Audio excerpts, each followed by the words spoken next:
Hello students, I hope you all are fine and doing good at your home. This video is about general account of order funerales. So let's start the video.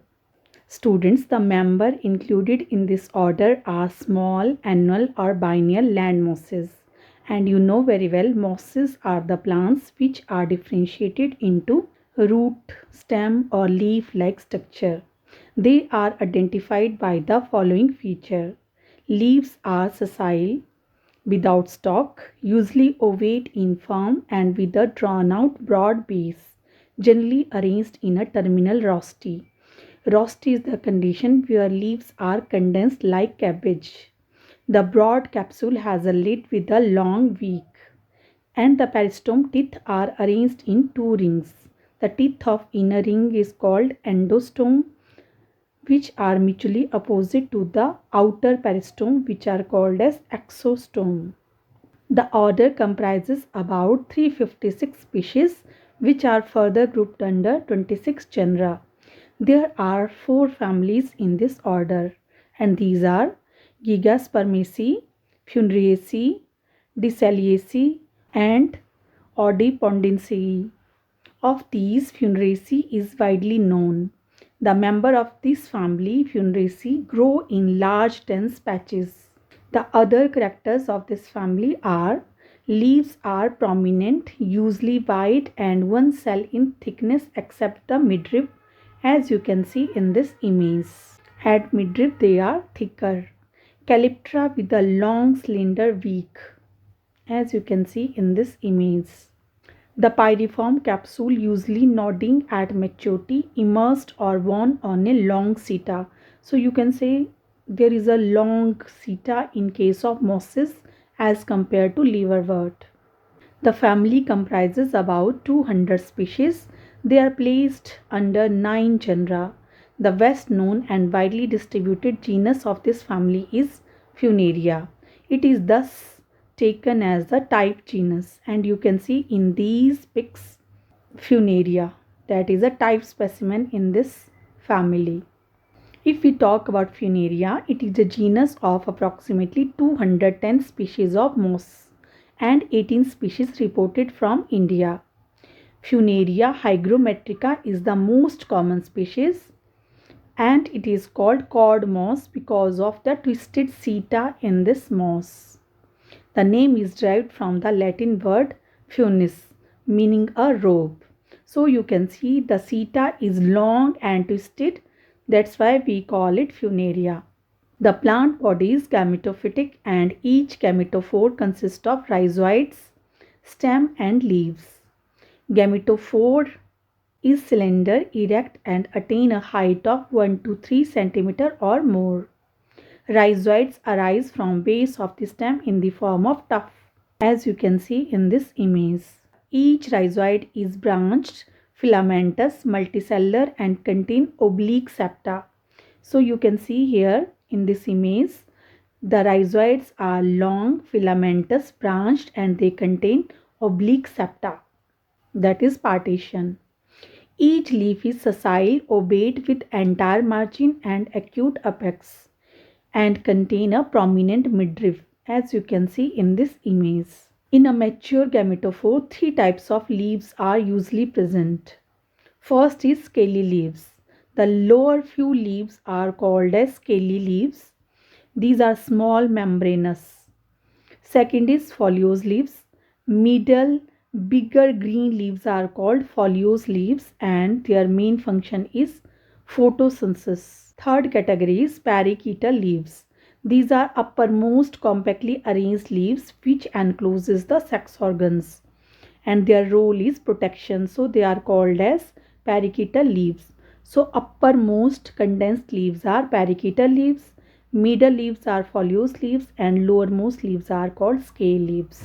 So we have 3 types of leaves in case of Funaria. The moss plant Funaria grows in dense patches or cushions in moist, shady and cool places during the rainy season.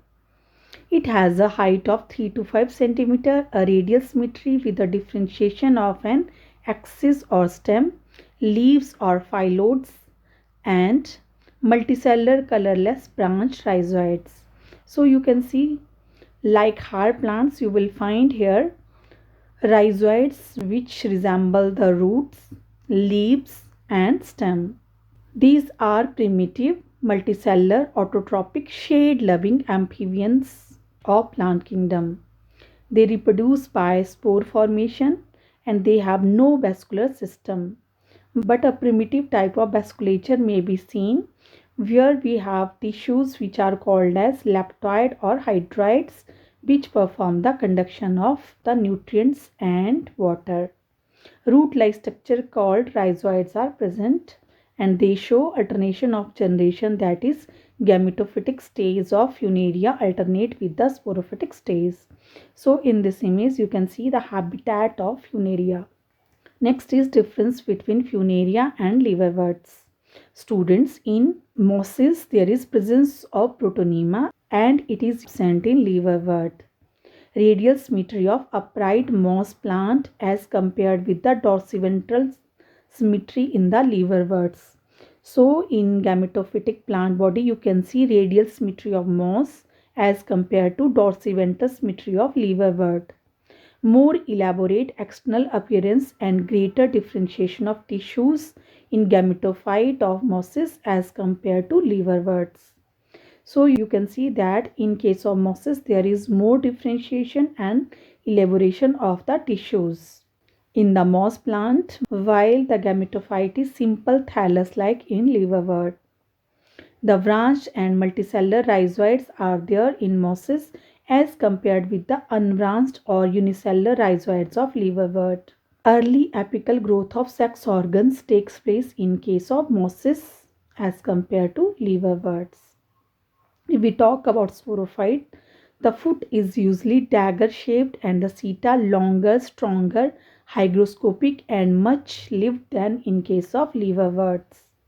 The seta lengthens earlier than that of the liverworts and shows greater tissue differentiation.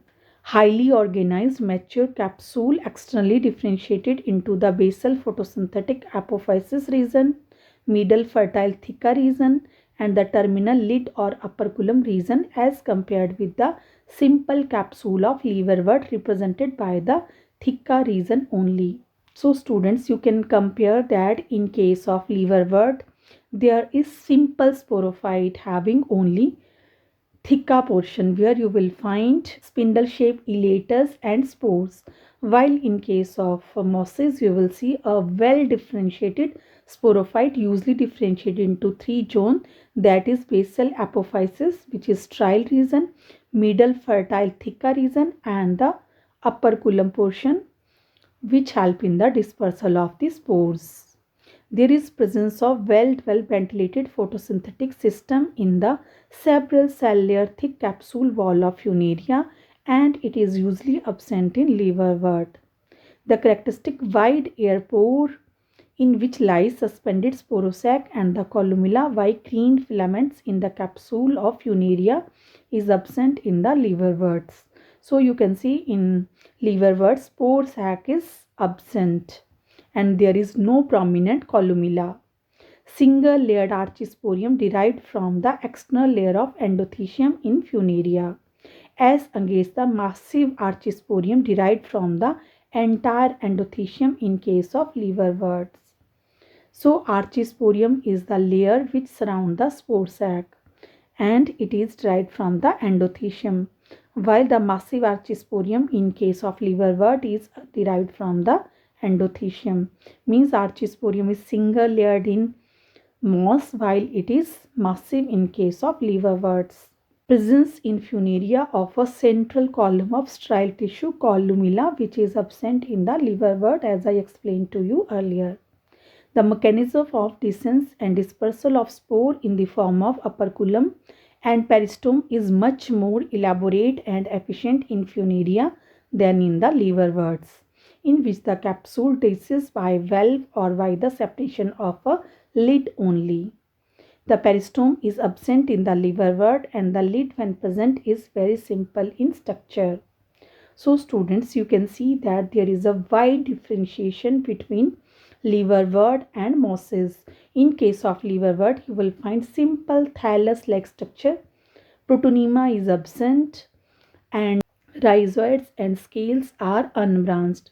While in case of mosses, gametophore is differentiated into root, stem or leaf-like structure, and we have a well-developed protonema as well as well-developed sporophyte in case of Funaria.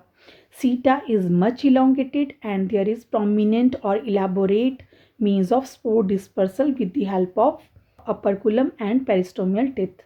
So these are the point of differentiation between liverwort and mosses. So that's all about the general account of order Funareales. In next video, I will share with you detailed account of this order with reference to Funaria. So students, I hope you understood this topic. Thank you for listening.